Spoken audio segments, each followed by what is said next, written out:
जय माता दी दोस्तों, आप सभी का स्वागत है हमारे चैनल पौराणिक कथा धारा में। भारत भूमि को सदियों से देवताओं और ऋषियों की भूमि कहा जाता है। यहाँ हर पर्व के पीछे कोई न कोई गहरी आध्यात्मिक कथा छिपी हुई है।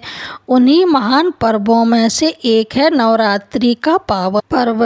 नवरात्रि के इन 9 दिनों में पूरा वातावरण भक्ति और शक्ति की साधना से भर जाता है। मंदिरों में घंटियों की ध्वनि गूंजती है, घरों में माता की चौकी सजाई जाती है और भक्त पूरे श्रद्धा और भाव से माता की पूजा करते हैं।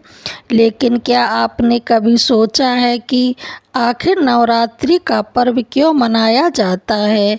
माँ दुर्गा का जन्म कैसे हुआ और उन भयानक असुर महिषासुर का अंत कैसे हुआ जिसने तीनों लोकों में आतंक फैला दिया था? आज की कथा में हम इसी रहस्य को विस्तार से जानेंगे।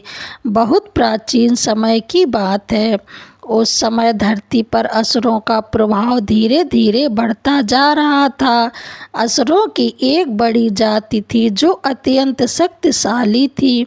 वे कठोर तपस्या करके देवताओं से वरदान प्राप्त कर लेते थे और फिर उन्हीं शक्तियों का दुरुपयोग करके संसार में अत्याचार फैलाते थे। उसी समय असुरों के कुल में एक अत्यंत शक्तिशाली दानव रहता था जिसका नाम था रंभ। रंभ बहुत महत्वाकांक्षी था। वह चाहता था कि उसका वंश संसार का सबसे शक्तिशाली वंश बने और उसका पुत्र तीनों लोकों का शासन करे। इस इच्छा को पूरा करने के लिए उसने एक दिन निश्चय किया कि वह कठोर तपस्या करेगा। रंभ घने जंगल में चला गया और उसने कठिन तपस्या शुरू कर दी। वह कई वर्षों तक तप करता रहा। उसने अन्न जल सब त्याग दिया। वह दिन रात भगवान का ध्यान करता रहा। उसकी तपस्या इतनी कठोर थी कि तीनों लोकों में उसका प्रभाव दिखाई देने लगा। अंततः उसकी तपस्या से प्रसन्न होकर सृष्टि के रचयिता ब्रह्मा जी उनके सामने प्रकट हुए। ब्रह्मा जी ने कहा, वत्स रंभ, मैं तुम्हारी तपस्या से प्रसन्न हूँ। तुम जो वरदान मांगना चाहते हो मांग लो। रंभ अत्यंत प्रसन्न हुआ। उसने विनम्रता से कहा, प्रभु, मैं चाहता हूँ कि मुझे ऐसा पुत्र प्राप्त हो जो अत्यंत शक्तिशाली हो और तीनों लोकों में उसका कोई सामना ना कर सके। ब्रह्मा जी ने कुछ क्षण विचार किया और फिर बोले, तथास्तु, तुम्हें ऐसा पुत्र अवश्य प्राप्त होगा। यह कहकर ब्रह्मा जी वहाँ से अंतर्ध्यान हो गए। कुछ समय बाद रंभ के घर एक पुत्र का जन्म हुआ। यह बालक असाधारण था। उसके शरीर में अद्भुत शक्ति थी क्योंकि उसका जन्म भैंसे के समान बलशाली रूप में जुड़ा हुआ था। इसलिए उसका नाम रखा गया महिषासुर। बचपन से ही महिषासुर अत्यंत पराक्रमी और जिद्दी था। वह अपनी शक्ति पर बहुत गर्व करता था। जैसे जैसे वह बड़ा होता गया उसकी महत्वाकांक्षा बढ़ती गई। वह अक्सर अपने पिता से कहता, पिताजी श्री, मैं तीनों लोकों का स्वामी बनना चाहता हूँ। रंभ अपने पुत्र की यह बात सुनकर प्रसन्न होता और उसे प्रोत्साहित करता। लेकिन शक्ति के साथ साथ महिषासुर के अंदर घमंड भी बढ़ता जा रहा था। जब महिषासुर जवान हुआ तो उसने सोचा कि केवल शारीरिक शक्ति से वह तीनों लोकों को जीत नहीं सकता। उसे देवताओं की तरह वरदान भी चाहिए। इसलिए उसने भी कठोर तपस्या करने का निर्णय लिया। एक दिन वह एक पर्वत की चोटी पर गया और वहां बैठकर तपस्या शुरू कर दी। महिषासुर ने कई वर्षों तक अत्यंत कठिन तप किया। वह धूप, वर्षा और ठंड सब कुछ सहता रहा। उसकी तपस्या इतनी कठोर थी कि देवता भी चिंतित हो गए। अंततः उसकी तपस्या से प्रसन्न होकर ब्रह्मा जी फिर से प्रकट हुए। ब्रह्मा जी ने कहा, महिषासुर, मैं तुम्हारी तपस्या से प्रसन्न हूँ, बताओ तुम क्या वरदान चाहते हो। महिषासुर बहुत चालाक था। उसने मन ही मन सोचा कि यदि वह अमरता मांगेगा तो ब्रह्मा जी उसे नहीं देंगे, इसलिए उसने एक अलग ही वरदान मांगा। उसने कहा, हे प्रभु, मुझे ऐसा वरदान दीजिए कि कोई देवता, दानव या पुरुष मुझे मार ना सके। ब्रह्मा जी ने उत्तर दिया, तथास्तु। लेकिन महिषासुर ने एक बड़ी भूल कर दी। उसने यह नहीं सोचा कि एक स्त्री भी उसे मार सकती है। उसे लगा कि कोई स्त्री उसके सामने टिक नहीं सकती। यही उसकी सबसे बड़ी भूल साबित होने वाली थी। वरदान प्राप्त करते ही महिषासुर का घमंड सातवें आसमान पर पहुंच गया। अब उसे विश्वास हो गया कि कोई भी देवता या पुरुष उसे नहीं मार सकता। महिषासुर ने जब देवताओं पर आक्रमण किया तो देवताओं की सेना उनका सामना नहीं कर सकी। देवताओं के राजा इंद्र ने पूरी शक्ति से युद्ध किया, लेकिन महिषासुर के सामने उसकी शक्ति कम पड़ गई। कुछ ही समय में महिषासुर ने स्वर्ग पर अधिकार कर लिया। देवताओं को अपना लोक छोड़कर भागना पड़ा। अब देवता पृथ्वी पर इधर उधर भटकने लगे। उनके चेहरे पर चिंता और दुख साफ दिखाई दे रहा था। देवताओं को समझ नहीं आ रहा था कि आखिर इस संकट से मुक्ति कैसे मिलेगी। कुछ समय बाद सभी देवता एक स्थान पर एकत्रित हुए। वहाँ इंद्र, वरुण, अग्नि, वायु, यम और अन्य सभी देवता उपस्थित थे। सबकी एक ही चिंता थी, महिषासुर का अंत कैसे किया जाए। इंद्र ने कहा, भाइयों, यदि महिषासुर का अंत नहीं हुआ तो तीनों लोकों में अधर्म फैल जाएगा। तब देवताओं ने निर्णय लिया कि अब उन्हें भगवान की शरण में जाना चाहिए। सभी देवता मिलकर पहले शिव के पास गए। उन्होंने भगवान शिव को प्रणाम किया और अपनी सारी समस्या बताई। फिर सभी देवता विष्णु के पास गए। देवताओं ने हाथ जोड़कर कहा, हे प्रभु, महिषासुर के अत्याचार से पूरा संसार दुखी है। वह किसी देवता या पुरुष से नहीं मरेगा, क्योंकि उसे ब्रह्मा जी का वरदान मिला हुआ है। कृपया हमारी रक्षा कीजिए। देवताओं की यह बात सुनकर भगवान विष्णु और भगवान शिव अत्यंत क्रोधित हो गए। भगवान विष्णु और भगवान शिव के क्रोध से उनके शरीर से एक तेज निकलने लगा। यह तेज इतना प्रचंड था कि चारों दिशाओं में प्रकाश फैल गया। उसी समय सभी देवताओं के शरीर से भी दिव्य प्रकाश निकलने लगा। धीरे धीरे सभी देवताओं का तेज एक स्थान पर इकट्ठा हो गया। वह तेज इतना अद्भुत और चमकदार था कि पूरा आकाश प्रकाश से भर गया। फिर उस प्रकाश से एक दिव्य स्त्री का प्रकट होना शुरू हुआ। उस तेज से जो दिव्य रूप प्रकट हुआ वही थी माँ दुर्गा। उनका स्वरूप अत्यंत तेजस्वी और अलौकिक था। उनका चेहरा सूर्य की तरह चमक रहा था। उनकी आँखों में अपार शक्ति थी। उनके अनेक हाथ थे और प्रत्येक हाथ में एक दिव्य अस्त्र धारण करने की क्षमता थी। देवताओं ने जब उस दिव्य रूप को देखा तो वे समझ गए कि यही वह शक्ति है जो महिषासुर का अंत करेगी। अब सभी देवताओं ने माँ दुर्गा को अपने अपने दिव्य अस्त्र देने शुरू कर दिए। सबसे पहले शिव ने अपना त्रिशूल माता को दिया। फिर विष्णु ने अपना सुदर्शन चक्र प्रदान किया। इसके बाद इंद्र ने अपना वज्र दिया, अग्नि ने अपनी शक्ति दी, वरुण ने शंख दिया, वायु ने धनुष और बाण दिया। इस प्रकार सभी देवताओं ने अपनी अपनी शक्ति माँ दुर्गा को समर्पित कर दी। अब माँ दुर्गा के पास असीम और शक्ति और अनेक दिव्य अस्त्र थे। तभी पर्वतराज हिमालय भी वहां आ गए। उन्होंने माँ दुर्गा को एक विशाल और शक्तिशाली सिंह भेंट दिया। वहीं सिंह माँ दुर्गा का वाहन बना। जब माँ दुर्गा सिंह पर सवार हुई तो उनका रूप और भी भव्य और अद्भुत दिखाई देने लगा। देवताओं के हृदय में अब आभा जाग चुकी थी।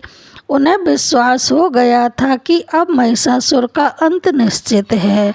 माँ दुर्गा ने देवताओं की ओर देखा और कहा, देवताओं, अब चिंता मत करो, मैं महिषासुर का अंत अवश्य करूंगी। देवताओं के हृदय में प्रसन्नता भर गई। जब माँ दुर्गा युद्ध भूमि की ओर बढ़ी तो उनके सिंह ने एक भयंकर गर्जना की। उस गर्जना की ध्वनि इतनी प्रचंड थी कि तीनों लोकों में कंपन होने लगा। पर्वत हिलने लगे, समुद्र की लहरें उफान मारने लगीं और आकाश में बिजली चमकने लगी। माँ दुर्गा का तेज इतना अद्भुत था कि चारों दिशाओं में प्रकाश फैल गया। देवताओं ने दूर से यह दृश्य देखा तो उनके हृदय में आशा की किरण जाग उठी। उन्हें विश्वास हो गया कि अब महिषासुर का अंत निश्चित है। इधर माँ दुर्गा युद्ध में पहुंच चुकी थी। उनका स्वरूप अत्यंत तेजस्वी और भव्य था। उनके अनेक हाथ थे, अलग अलग अस्त्र चमक रहे थे। उनका सिंह भी अत्यंत क्रोधित दिखाई दे रहा था। तभी असुरों की विशाल सेना वहां पहुंची। असुरों ने चारों ओर से माँ दुर्गा को घेर लिया।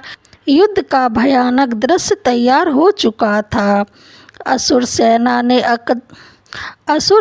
ने अचानक एक साथ हमला कर दिया। हजारों असुरों ने अपने अस्त्र माँ दुर्गा की ओर फेंके, लेकिन माँ दुर्गा ने बड़ी सहजता से उन सभी आक्रमणों को रोक दिया। उन्होंने अपने चक्र, त्रिशूल और धनुष बाण से असुरों पर प्रहार करना शुरू कर दिया। उनके प्रत्येक प्रहार से कई कई असुर धरती पर गिरने लगे। युद्ध का मैदान देखते ही देखते असुरों के शवों से भरने लगा। माँ दुर्गा का सिंह भी युद्ध में पूरी शक्ति से लड़ रहा था। वह अपनी भयंकर दहाड़ के साथ असुरों पर झपट पड़ता और उन्हें चीर देता। सिंह की शक्ति देखकर असुर सेना घबरा गई। उन्हें समझ में नहीं आ रहा था यह कोई साधारण देवी नहीं है, लेकिन महिषासुर के डर से वे युद्ध से पीछे नहीं हट सकते थे। अब महिषासुर के कई शक्तिशाली सेनापति एक साथ युद्ध में उतरे। उन्होंने मिलकर माँ दुर्गा पर आक्रमण किया। उनके अस्त्र बहुत शक्तिशाली थे। बहुत समय के लिए युद्ध बहुत भयानक हो गया, लेकिन माँ दुर्गा ने अपने दिव्य अस्त्रों से उन सभी सेनापतियों को एक एक करके पराजित करना शुरू कर दिया। कुछ ही समय में कई असुर सेनापति मारे गए। यह देखकर असुर सेना में भय फैलने लगा। उधर देवता आकाश से यह युद्ध देख रहे थे। जब उन्होंने देखा कि माँ दुर्गा असुरों का संहार कर रही है तो वे अत्यंत प्रसन्न हुए। देवताओं ने आकाश से फूलों की वर्षा शुरू कर दी। वे माँ दुर्गा की स्तुति करने लगे। अब देवताओं को विश्वास हो गया था कि जल्द ही महिषासुर का अंत होने वाला है। जब महिषासुर को यह पता चला कि उसकी सेना पराजित हो रही है तो वह अत्यंत क्रोधित हो गया।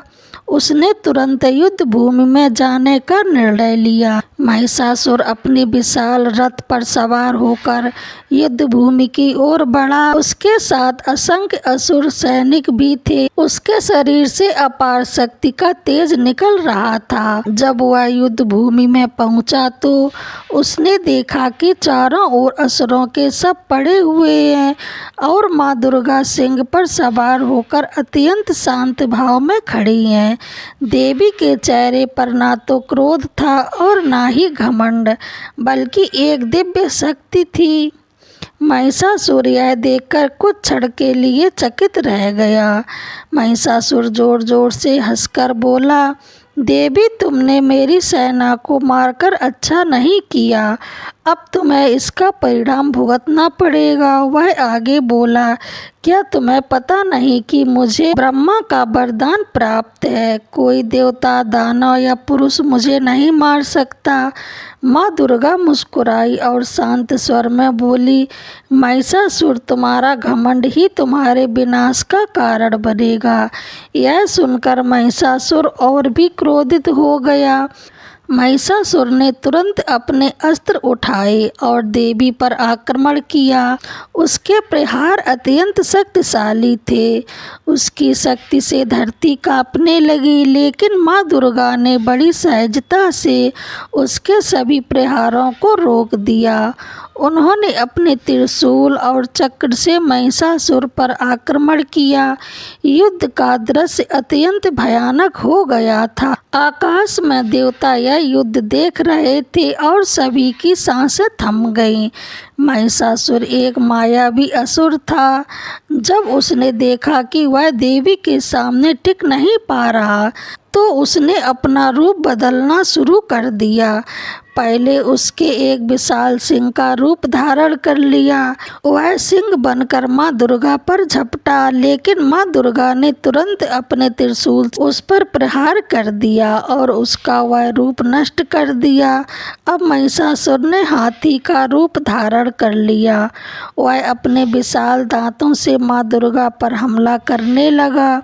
उसका रूप इतना विशाल था कि युद्ध भूमि कांपने लगी, लेकिन माँ दुर्गा ने अपने चक्र से उसका सूंड काट दिया। महिषासुर तुरंत उस रूप को छोड़कर फिर से अपना असली रूप में आ गया। अंत में महिषासुर ने अपना सबसे शक्तिशाली रूप धारण किया, भैंसे का। इसी कारण उसका नाम महिषासुर पड़ा था। अब वह एक विशाल भैंसे के रूप में युद्ध करने लगा। वह अपनी विशाल शक्ति से पर्वतों को उखाड़ कर देवी की ओर फेंकने लगा। उसकी गर्जना से धरती कांपने लगी। अब माँ दुर्गा ने भी अपना प्रचंड रूप धारण कर लिया। उनकी आंखों में तेज चमकने लगा। उन्होंने अपने सिंह को आगे बढ़ने का संकेत दिया। सिंह तुरंत महिषासुर पर झपट पड़ा। अब युद्ध अपने अंतिम चरण में पहुंच चुका था।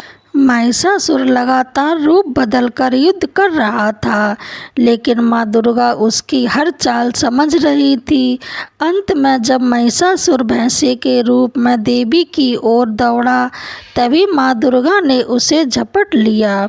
उन्होंने अपने पैर से उसकी गर्दन दबा दी, फिर अपने त्रिशूल से उस पर जोरदार प्रहार किया। त्रिशूल के उस प्रहार से महिषासुर धरती पर गिर पड़ा। कुछ ही क्षणों में उसका अंत हो गया। जब महिषासुर का अंत हुआ तो आकाश में उपस्थित सभी देवता अत्यंत प्रसन्न हो गए।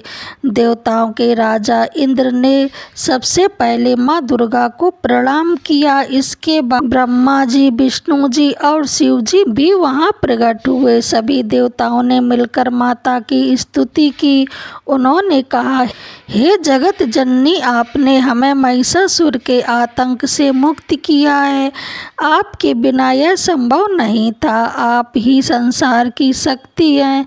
देवताओं की स्तुति सुनकर माँ दुर्गा प्रसन्न हुई। माँ दुर्गा ने देवताओं से कहा, जब भी संसार में अधर्म बढ़ेगा और दुष्ट शक्तियाँ निर्दोष लोगों को सताएंगी, तब मैं अवश्य प्रकट होकर उनका विनाश करूंगी। देवताओं को यह सुनकर बहुत संतोष हुआ। फिर देवताओं ने माँ से एक और प्रार्थना की, हे माता, हमें ऐसा वरदान दीजिए कि जो भी भक्त सच्चे मन से आपकी पूजा करेगा, उसकी सभी मनोकामनाएं पूर्ण हों। माँ दुर्गा मुस्कुराकर कहने लगी, ऐसा ही होगा। महिषासुर के वध के बाद देवताओं ने माँ दुर्गा की 9 दिनों तक पूजा की। इन 9 दिनों में उन्होंने माता के अलग अलग स्वरूपों की आराधना की। वही 9 दिन आगे चलकर नवरात्रि के रूप में प्रसिद्ध हो गए। नवरात्रि का अर्थ है 9 रातें। इन 9 दिनों में भक्त माता की पूजा, उपासना और भक्ति करते हैं। नवरात्रि के 9 दिनों में माँ दुर्गा के 9 रूपों की पूजा की जाती है। पहले दिन पूजा होती है माँ शैलपुत्री की। वे पर्वतराज हिमालय की पुत्री मानी जाती हैं। उनकी पूजा से जीवन में स्थिरता और शक्ति मिलती है। दूसरे दिन पूजा माँ ब्रह्मचारिणी की होती है। ये तपस्या और त्याग की प्रतीक है। उनकी पूजा से मन को शांति और आत्मबल प्राप्त होता है। तीसरे दिन पूजा होती है माँ चंद्रघंटा की। उनके माथे पर अर्धचंद्र सुशोभित होता है। ये अपने भक्तों को साहस और शक्ति का प्रदान करती हैं। चौथे दिन पूजा होती है माँ कुष्ठमांडा की। कहा जाता है कि उन्होंने अपनी दिव्य मुस्कान से ब्रह्मांड की रचना की थी। पांचवें दिन पूजा होती है माँ स्कंद माता की। ये भगवान कार्तिकेय माता हैं और अपने भक्तों को ज्ञान और मोक्ष प्रदान करती हैं। छठे दिन पूजा होती है माँ कात्यायनी की। इनकी पूजा करने से बाधाएं दूर होती हैं और विवाह में आने वाली रुकावटें समाप्त होती हैं। सातवें दिन की पूजा होती है माँ कालरात्रि की। इनका स्वरूप अत्यंत भयानक होता है, लेकिन ये अपने भक्तों की रक्षा करती हैं। आठवें दिन पूजा होती है माँ महागौरी की। ये शक्ति और सौभाग्य की देवी मानी जाती हैं। नौवें दिन पूजा होती है माँ सिद्धिदात्री की। ये सभी प्रकार की सिद्धियाँ प्रदान करने वाली देवी हैं। नवरात्रि केवल एक पर्व नहीं, बल्कि यह आत्मशक्ति को जागृत करने का समय है। इन 9 दिनों में भक्त अपने मन, वाणी और कर्म को शुद्ध करने का प्रयास करते हैं। उपवास, पूजा और भक्ति के माध्यम से मनुष्य अपने भीतर की नकारात्मक शक्तियों को समाप्त करता है। जैसे माँ दुर्गा ने महिषासुर का वध किया था, वैसे ही हमें भी अपने अंदर के अहंकार, क्रोध और लालच को समाप्त कर देना चाहिए। इस कथा से हमें शिक्षा मिलती है कि अहंकार का अंत निश्चित है। अधर्म चाहे कितना भी शक्तिशाली क्यों न हो, अंत में धर्म की ही विजय होती है। और जब भक्त सच्चे मन से माँ दुर्गा की आराधना करते हैं तो माँ उनकी रक्षा अवश्य करती है। इसी कारण पूरे भारत में नवरात्रि का पर्व बड़े ही श्रद्धा और उत्साह के साथ मनाया जाता है। इन 9 दिनों में माँ दुर्गा के मंदिरों में भक्तों की भीड़ उमड़ पड़ती है और हर ओर एक ही जयकारा गूंजता है, जय माता दी। आपको यह कथा कैसी लगी कमेंट बॉक्स में ज़रूर बताएं। हमारे चैनल को लाइक, शेयर, कमेंट, सब्सक्राइब करना ना भूलें। जय माता दी।